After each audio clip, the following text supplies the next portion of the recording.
Une tournée de reddition de comptes, des échanges directs entre ministres, élus de la mouvance présidentielle et population de Kandi. L'exercice d'explication s'est imposé à tous et le gouvernement Talon tient à marquer d'une pierre blanche le chef-lieu du département de la Liborie. La route Segbana-Kandi, à partir du cantonnement forestier jusqu'à la route nationale inter-État numéro 2. Mais c'était prévu pour être en une fois deux voies.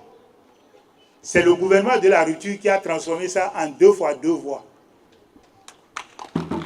Et vous savez tout ce que la ville a gagné en termes d'assainissement dans les quartiers de Bakbara, de Sine-Koussouberi et de Héboumé. Et ces travaux ont mis fin aux nombreux accidents qui faisaient beaucoup de dégâts. La route nationale inter-État numéro 2, elle a été bitumée à partir de la limite de la Liborie. Aujourd'hui, notre corridor est le meilleur du Bénin. Et la traversée de Kandi sera en double voie. Pour ceux qui ont eu l'occasion d'aller dans les villes où le gouvernement a déjà réalisé l'asphaltage, ils doivent avoir une idée de ce que ça va être. Alors, le projet BRIC, c'est un projet qui est financé par le gouvernement béninois et la Banque mondiale d'un montant de 300 millions de dollars. Le but du projet BRIC, c'est de renforcer la résilience des communes face aux effets des changements climatiques. 7 communes ont été retenues au Bénin, donc on dit, sur 77 communes. Et dans ce projet aussi, il est prévu le pavage de certaines rues, la construction des collecteurs, des caniveaux pour drainer les eaux pluviales. Toutes les directions départementales, désormais, seront bien logées. Outre le secteur des infrastructures et des transports, le gouvernement actuel s'échine à trouver des solutions au sujet qui touche le quotidien des Béninois. Ce que nous pouvons retenir simplement, c'est que le Bénin est une famille.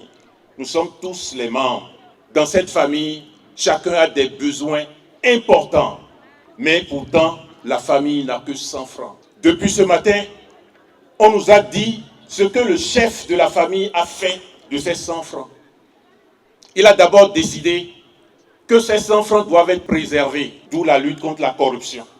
Il dit aussi qu'on doit investir pour que de 100 francs, nous ayons 10 milliards pour satisfaire tous les besoins. Les groupes terroristes ont créé angoisse, inquiétude au sein de la population. Vous avez vu à quel point le gouvernement a réagi. Vous avez vu tout ce qui a été mis en place pour assurer la sécurité, la quiétude.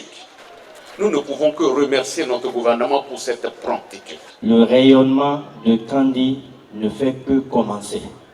Les meilleures choses restent encore pour le département et pour tout le Bénin tel que nous avons l'habitude de le voir. Merci.